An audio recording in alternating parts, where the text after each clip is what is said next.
Hello and welcome to a new video. UC is over officially now. So I thought I'll go back and revisit my predictions and a bit comment on course of UC and how it all played out in the end. So it all started well with my predictions in the first match, in the first round. Basically everything's correct except the EKW versus DSI match, which... oh wait, I can't even see it here. Which I expected DSI to, first of all, to not pick a time slot that they don't show up in. Because it was like a 50 versus 60 people in the match, so it was pretty... like, both alliances had an extremely low... wait, actually, I'll go do this, and here I can check it. Both alliances had a very low participation, 65 against 58. So yeah, I expected DSI to actually to show up with more people and to actually beat EKW in that match. But yeah, they didn't. I wouldn't even say it was an upset that EKW. I mean, they're still a strong alliance. They had a bit better banners and stuff, but I thought DSI have the numbers, but they didn't.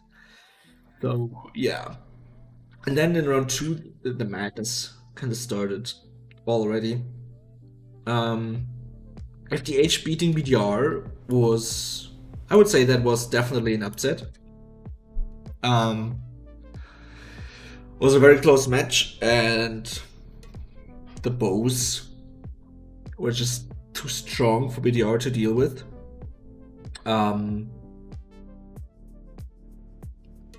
But yeah, a lot of interesting conversations happened after that match.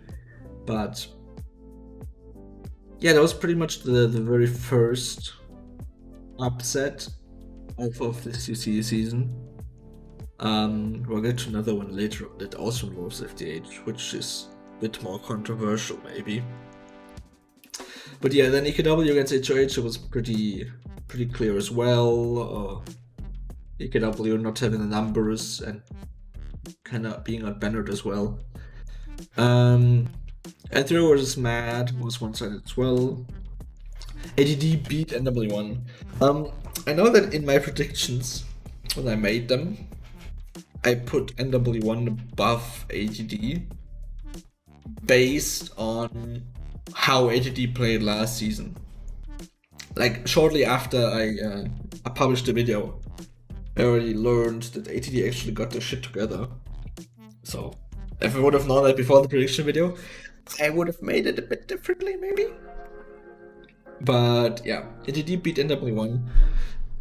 NW1 couldn't compete with both of ATD and the proper rally and reinforcement timing from them.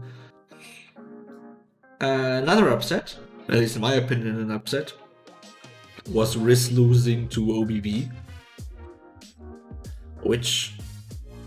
well, it was a close match, and I wouldn't have expected it, but Riz seems to be struggling a bit, or at least during the UC season it struggled a bit with leaving shortly before UC and some other management changes and stuff that probably weighed a bit on them during this UC match. Because didn't they... oh, they didn't meet in the regular season, right? But yeah, I would definitely put this as an into the upset category. I wouldn't have expected it. But yeah, maybe pulled one up on Riz there, making Riz join the this would be the first alliance that would have been eliminated out of UC. Straightly followed by DSI, who with their loss against EKW and then their loss against DPS, the UC run ended.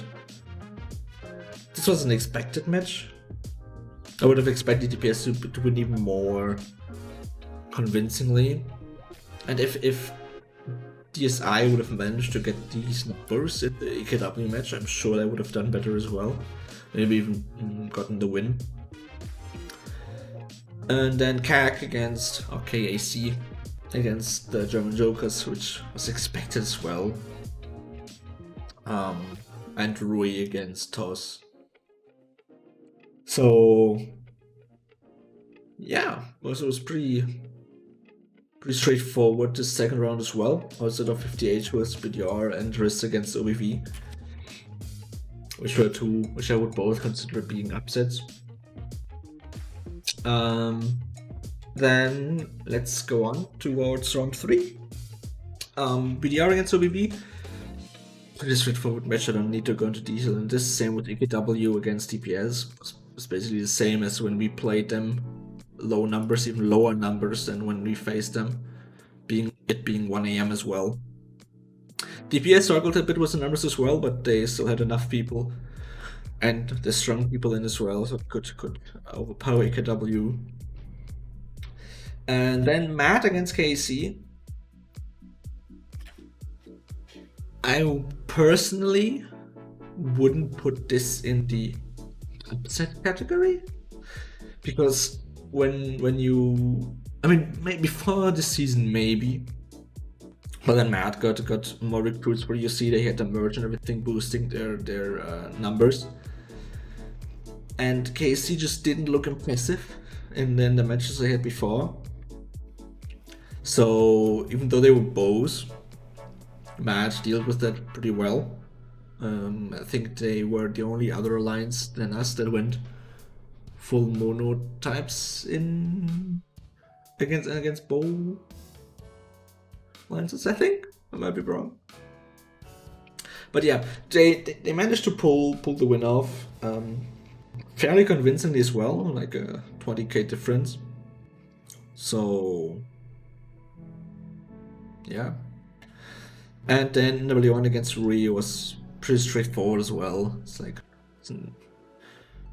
Rui basically getting 80k'd by every decent AC alliance at this power level for sure.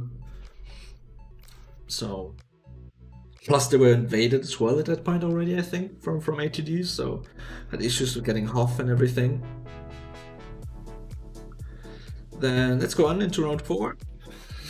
FDH against H2H.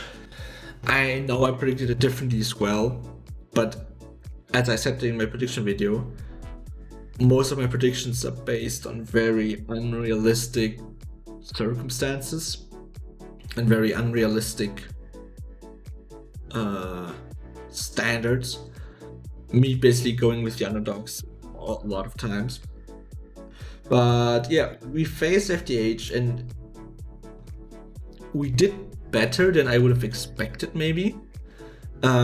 We tried to do the, like, everybody only joined with 2 troop types. We only went imps and spears, and the real leads just buffed the hell out of one of the troop types and just went with it. It worked well, like it works against bows, but we were just out-bannered. Like FDH was just too strong. The rallies were too slow from us due to this. I would need to think about just something different for upcoming seasons when we face bow alliances again. But yeah, not ashamed of how we did. We did pretty well, I'd say, in that match. It was a bit more chaotic than usual, especially with it's because of the shift of strategy that we just changed from one match to the another. So it was kind of to be expected to be this way, but yeah, looking forward to facing a bow alliance again in the future and refining the system. And I know that other alliances had issues with going to this 2 troop type or 3 troop type thing. Basically only focusing on mono rallies, especially alliances like BDR, who have like a high percentage of 0 castles, who can't just train 3 million bows or 3 million T4s, all of one kind, to be able to pull it off. So they were limited by that, or other lines is just not having the resources, or just not having the time to pull it off in time. But yeah, I feel like if alliances would have committed better to it, some would have been able to get better results out of matches. I'm not going to name anybody here. But yeah, then the match afterwards was N3O against ADD. At this point, N3O wasn't Bow yet. I think they were still with the normal setup. And I think if at this match N3O would have went with the mono troop type rallies kind of thing that I mentioned earlier, I feel like they would have had a better chance at beating ATD. But given they expected to face them again in the final, I could see why they just tried it with that way, and then maybe would have shaken things up for the final itself.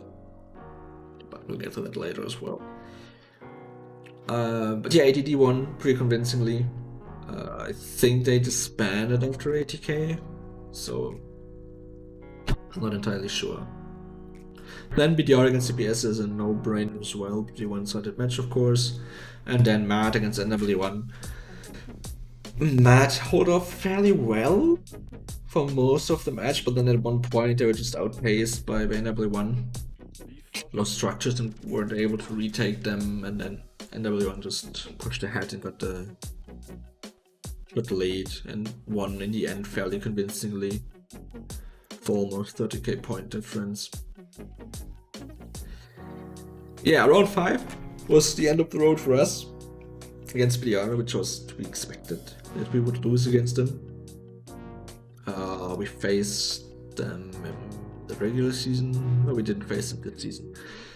But yeah, went as expected basically that match. We played for as long as we could with the free heals and shit, and just stopped afterwards. And N3O against NW1. For this match, N3O then went into the bow mode. They converted the entire alliance almost. I think they still have a few leads that weren't bows. But yeah, NW1 just couldn't cope with the bows. They couldn't defeat them. So N3O turned out to win very convincingly against them as well. I don't think the result would have changed much, but I still think that NW1 might have done better if they would have changed their system a bit as well. But it's just all speculative. I don't know. N3O would still be a force to be reckoned with, coordination and strategy-wise. So they would have still probably won, but maybe it would have been a bit closer, a bit of a better match. But yeah, then round 6, FDH against ATD. FDH didn't really try beyond 20-30 minutes. I think as soon as they saw that they couldn't rally out Yagami out of Kasirok, they just basically called the match and saved speed ups for the semi-final. So ATD fairly uncontested the entire season long so far. And then BR against N3O. N3O went bows. BDR couldn't beat the bows. That was a pretty convincing win on N3O's side. Considering how close the last match of the regular season was between N3O and BDR.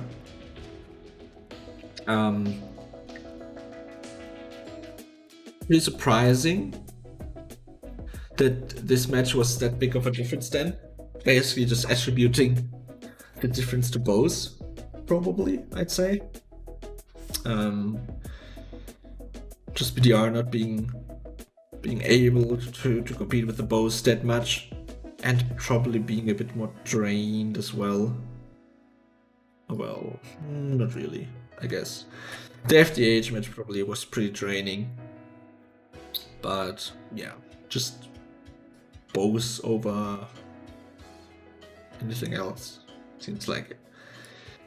Alright, then let's get into the semifinal. Probably the most controversial match of this season. And a flashback to the previous season. Not a flashback, rather a deja vu. FDH against N3O. FDH managed to win the match. It was really close, considering everything that happened. But FDH had managed, after a few fail swaps from N3O, FDH managed to get fail swaps from both sides.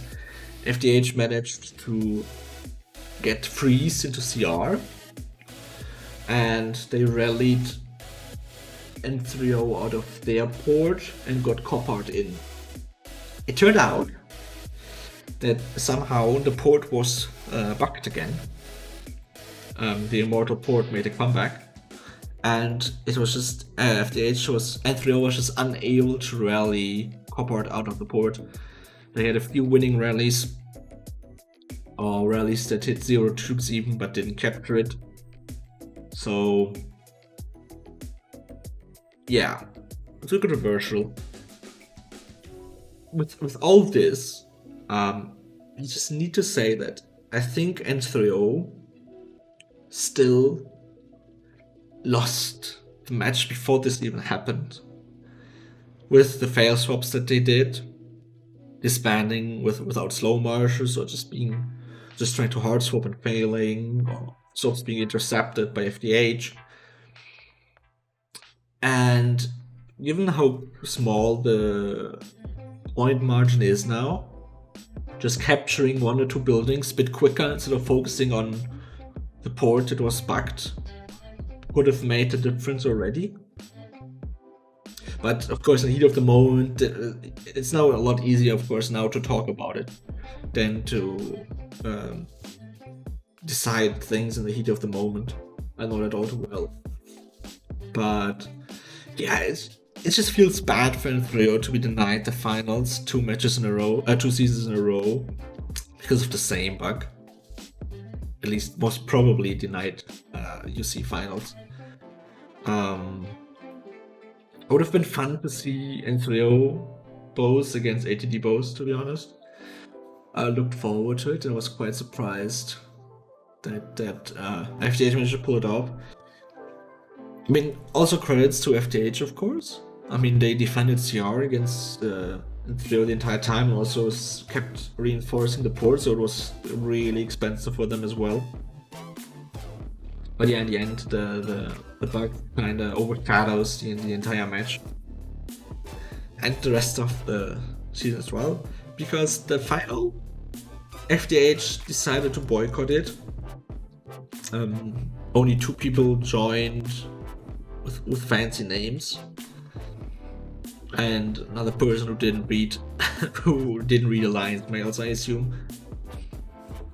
But yeah, basically resulting in ATD having a free win for this season. FDH boycotting the final because of the compensation that was sent just to N3O and not to themselves. So N3O got a compensation for the bugs. FDH didn't, even though they had to keep using all their speed ups and boots and everything to still win the match. And N3O got the compensation, got 80%, I think, of their resources and speed ups back, and the rewards from second place as well, outside of the banner. So I can see why FDH would be upset about this. That basically N3O got it for free, and FDH didn't. I don't know if boycotting the final is the right thing to do, but it kind of takes it away from ATD as well, taking away from their win and their final run, basically showing that they won it without having a real competition, and even the final being completely uncontested. But yeah, congratulations nonetheless on ATD for their UC win. Gonna be interested to see how the alliances are structured for the start of the next UC season. How many alliances will be bows? Maybe a bows will be nerfed by then somehow. Who knows? And yeah, looking forward to that. Thank you for watching. Hope you enjoyed the prediction video now, me talking a bit about the predictions that I made and the run that, or the course that UC took for this season. I'm looking forward to next UC. It's quite refreshing that they're always the same names basically making it to UC, but there are also always a few newcomers to it. So I'm looking forward to which alliances will make it next season. But yeah, thanks for watching and see you soon.